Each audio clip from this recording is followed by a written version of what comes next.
La igualdad de género es un principio constitucional que estipula que los hombres y las mujeres son iguales ante la ley, lo que significa que todas las personas, sin distinción alguna, tenemos los mismos derechos y deberes frente al Estado y la sociedad en su conjunto.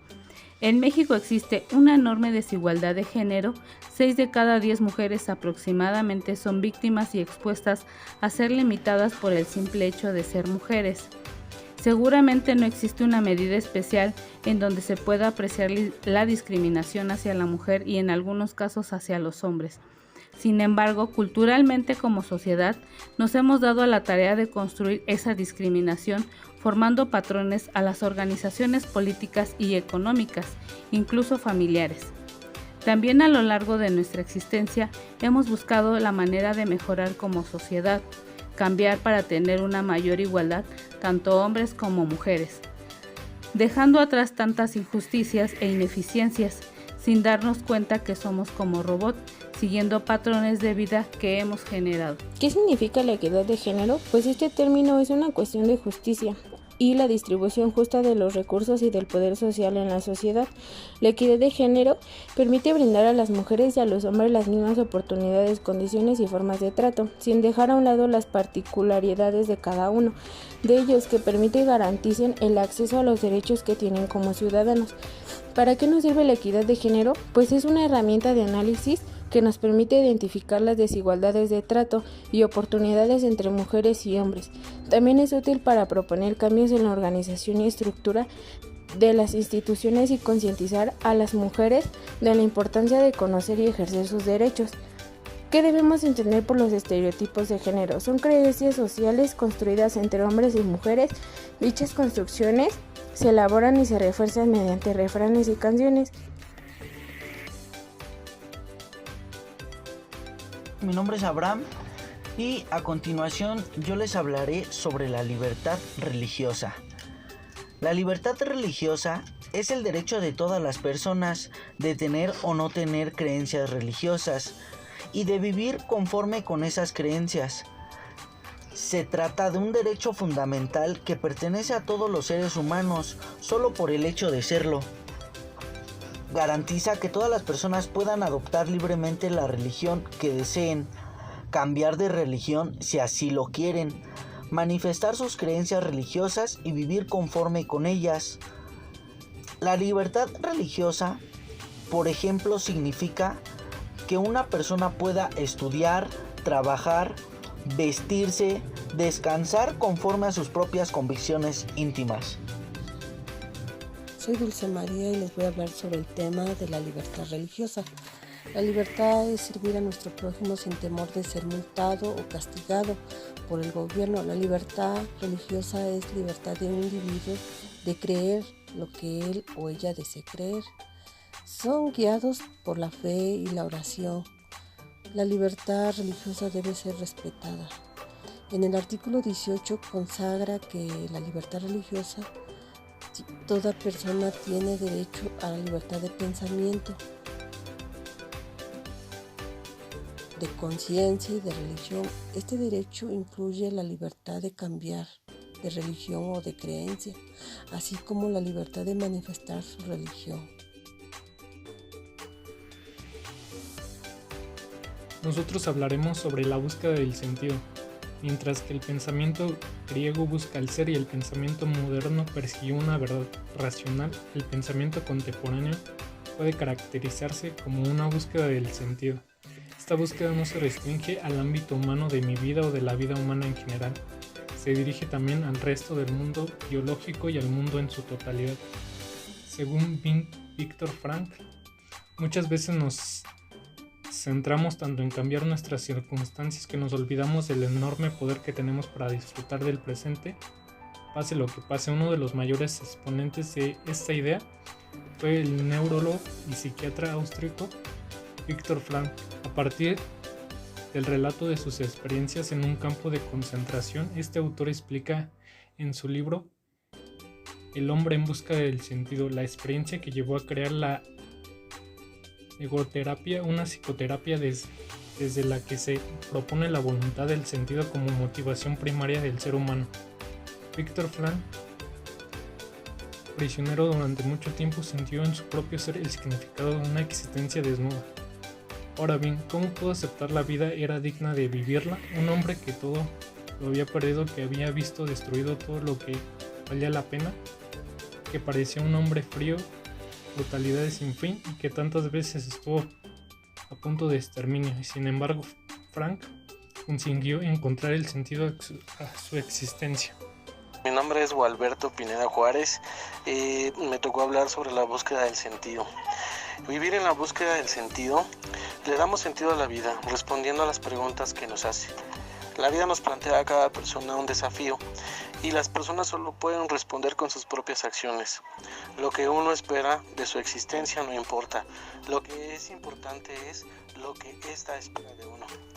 Llenar nuestros días de actos de bondad, ya que la amabilidad tiene un objetivo. Los cientos de pequeños actos altruistas que tenemos la oportunidad de hacer cada día ayudan a llenar nuestras vidas de significado. Ver más allá de ti mismo, a encontrarnos en un verdadero sentido cuando trascendemos nuestros propios límites y necesidades. Sentir el dolor de los demás, sufrir es doloroso, pero más irrelevante que el problema les parezca al resto. Si tenemos empatía por lo que vemos con el dolor de los demás, nos hace tener sentido de la vida. Podemos cambiar incluso cuando la vida es difícil. Podemos crear una vida significativa y llena de sentido, amor y propósito. Soy Araceli Ramírez Carreto y en esta ocasión les voy a hablar de la libertad y responsabilidad de la comunicación inmediata. En la era digital, el periodismo enfrenta nuevos desafíos. El auge de las redes sociales abrió un nuevo espacio de comunicación que, aunque ayuda a la rápida difusión de los hechos a nivel mundial y a todo tipo de audiencias, también incentiva la desinformación. La posverdad es definida por el diccionario de Oxford como el fenómeno que se produce cuando los hechos objetivos tienen menos influencia a definir la opinión pública. Es decir, en una situación en la que, sin importar si los hechos son ciertos o falsos, se toma como verdad lo que encaja en el sistema de creencias de la audiencia.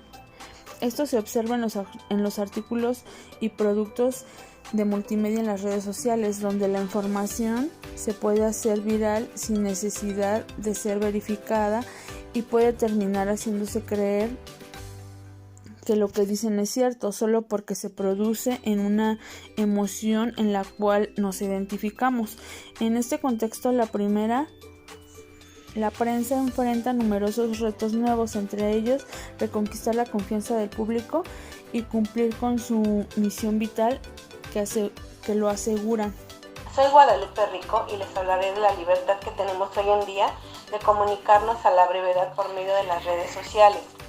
En nuestra época, el lenguaje político en redes sociales es descalificado, denotando burlas a través de chistes, memes, tweets o cadenas de WhatsApp. Por lo que las redes sociales han abierto la puerta para que cualquier persona haga trabajos de periodismo, sin estar conscientes que se debe manejar con ética y responsabilidad para evitar conflictos o una noticia alterada. Esto causa noticias falsas llamadas fake news, mismas que no son verificadas por los usuarios, por lo que dichas noticias se van compartiendo hasta que son expandidas en una gran parte del mundo.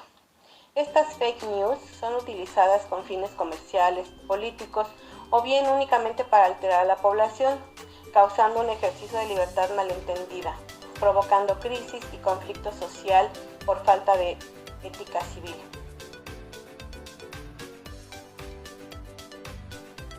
El racionalismo es la corriente filosófica según la cual el conocimiento humano se fundamenta y se origina en la razón y en el intelecto.